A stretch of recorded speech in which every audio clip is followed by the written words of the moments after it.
Former President Donald Trump would not even think of preemptively pardoning himself before leaving office in 2021. At least that's what he told NBC anchor of Meet the Press, Kristen Welker, in an interview set to air this coming Sunday. Let's watch. The last thing I'd ever do is give myself a pardon. I could have given myself a pardon.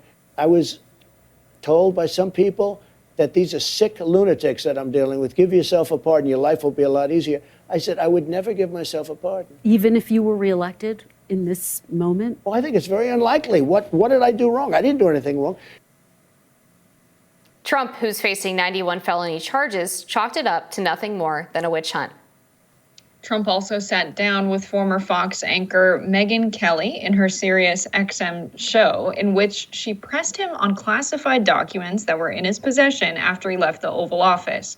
He contended being protected by the Presidential Records Act. Let's listen.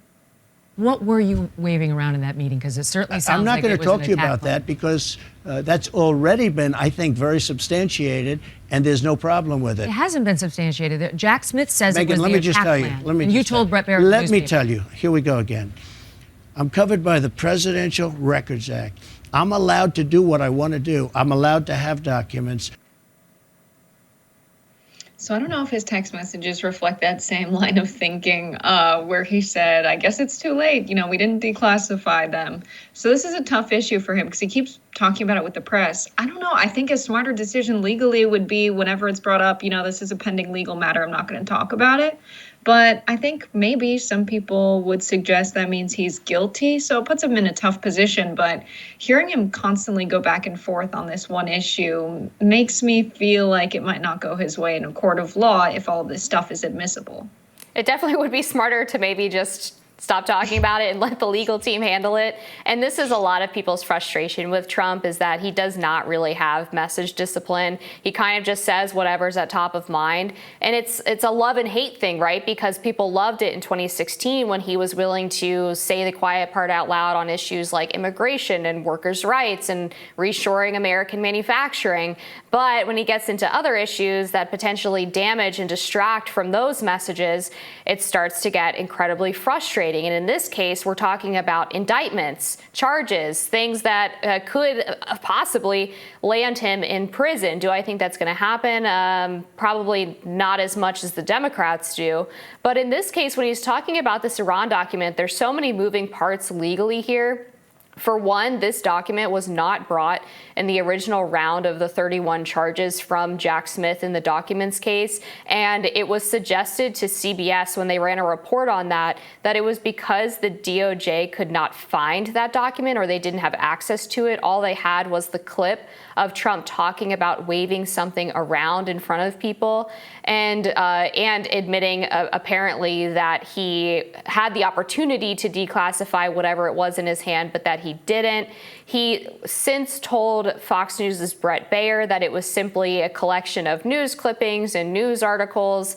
And then Jack Smith brings the new level of charges, including an additional indictment on the Iran document. So did they find it between the first round and now? It's kind of unclear. But what's interesting is that in the indictment, they refer to it as a presentation as opposed to a document or a plan, because the suggestion has been that this was actual war plans drawn up in case the United States were to go to war with Iran, and now it's being referred to as a presentation. So I'm curious to know exactly what that means and how this will come about in terms of the evidence when we actually get into the trial here.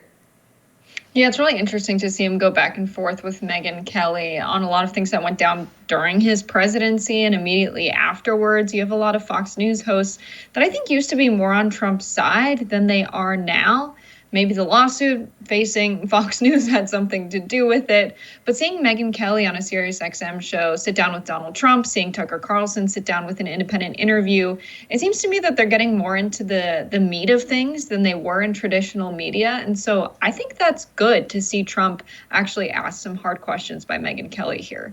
Yeah, I will say Trump has never been afraid of talking to unfriendly media.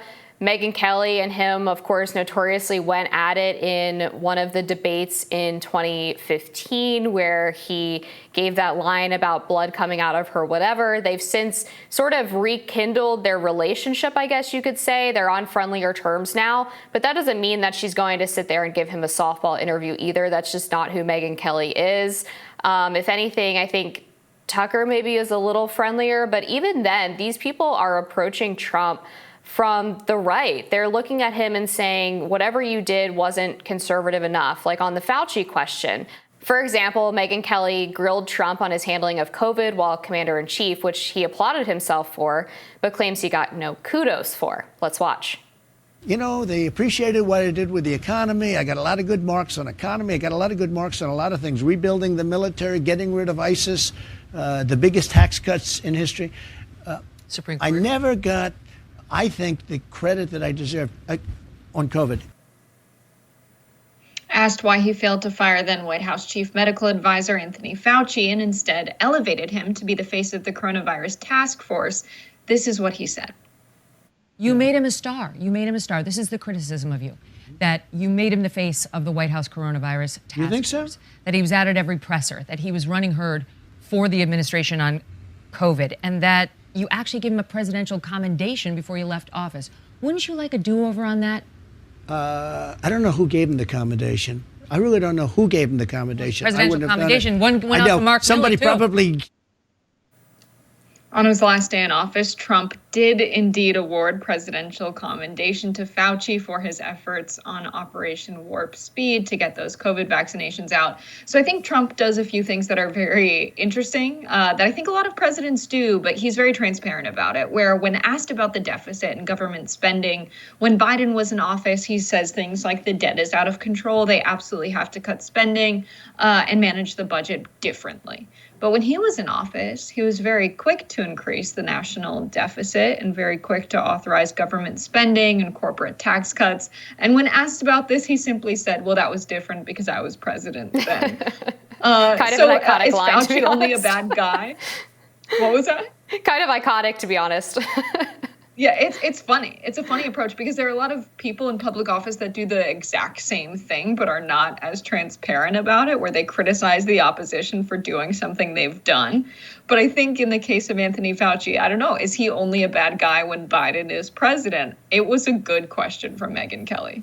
Yeah, I agree. And it's one of the things that, of course, differentiates him and Florida Governor Ron DeSantis. They sort of got into it over that, where Trump claimed that DeSantis has been lying about his COVID record, that Florida was shut down for a month, as Megyn Kelly pointed out, which was a little bit longer than some other states like Georgia and South Dakota. But on the whole, I think most people would agree that DeSantis handled COVID better than Donald Trump, at least from a conservative perspective.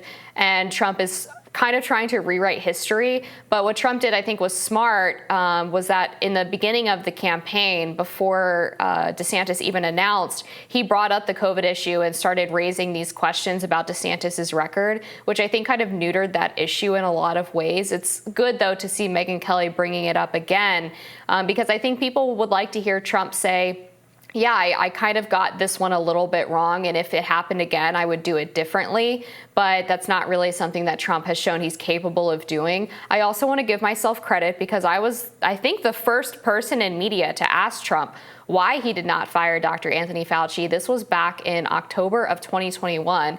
And this is what he told me then. He said, well, he's been there for 40 years or something. He's like a fixture. And I basically did, for the most part, the opposite of what he was saying. He was totally against masks, and then he became a radical masker. And I was very strongly opposed to masks. He was very much against closing the country to China and to Europe. And I very, very early did both. And he will admit that we saved thousands and thousands of lives doing that. And so he's kind of taken this approach several times since, where he claims, well, I couldn't fire him because he had been there for so long, he was a bureaucrat, or I couldn't fire him because I would have taken too much flack from the media.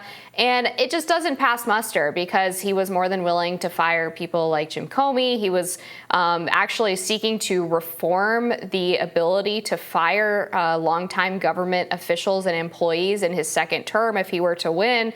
And he is someone who is constantly receiving 90 to 95% negative media coverage. So the idea that he would suddenly care about that when it came to Dr. Fauci is pretty odd. Yeah, it's odd the way that DeSantis and Trump handled the COVID issue, because at the very beginning, Trump was for the vaccine, calling it the Trump vaccine. At the beginning, I went into Florida within the first 2 months of the COVID pandemic, and I had gotten stopped at the border to Florida and had gotten checked up by, I don't know, Florida state officials, not sure what department they were in. They had flashlights. The vehicles went through a series of tents. You had your temperature taken. You had to fill out a series of paperwork. You had to show that you didn't test positive for COVID and sign a document to promise that there wasn't a chance you had COVID-19 or contact with someone who did. It was a really lengthy process. I passed through every state between New York and Florida was the only one where I encountered that under the DeSantis governorship. And so I think the way that they've switched up according to what the Republican base would like their COVID response to be is really interesting to me. Because on the one hand, you say, okay, this was an elected official meant to represent the people. They've changed how they're governing according to what public opinion is. But was it majority public opinion? Was it just their base of voters? That's another concern there. But to me, the switch up feels dishonest. And while it's iconic of Trump to, say it's fine when he's in office and it's not fine when other people do it, is it good policy making? Is it what we really need as a country? And I'm kind of on the side of no there. I do think Trump has a point when he says, or sort of justifies his initial handling of COVID by saying, nobody knows what it was. The government officials who were in charge of the public health response didn't even really know how this thing was spreading or what it was. I think that's a fair criticism. There were a lot of people, especially on the conservative side, who initially said, yes, we should do the 15 days or whatever. But once we got beyond that, it was too much. And so he does have a point on that fact, I think. We'll be back with more Rising after this.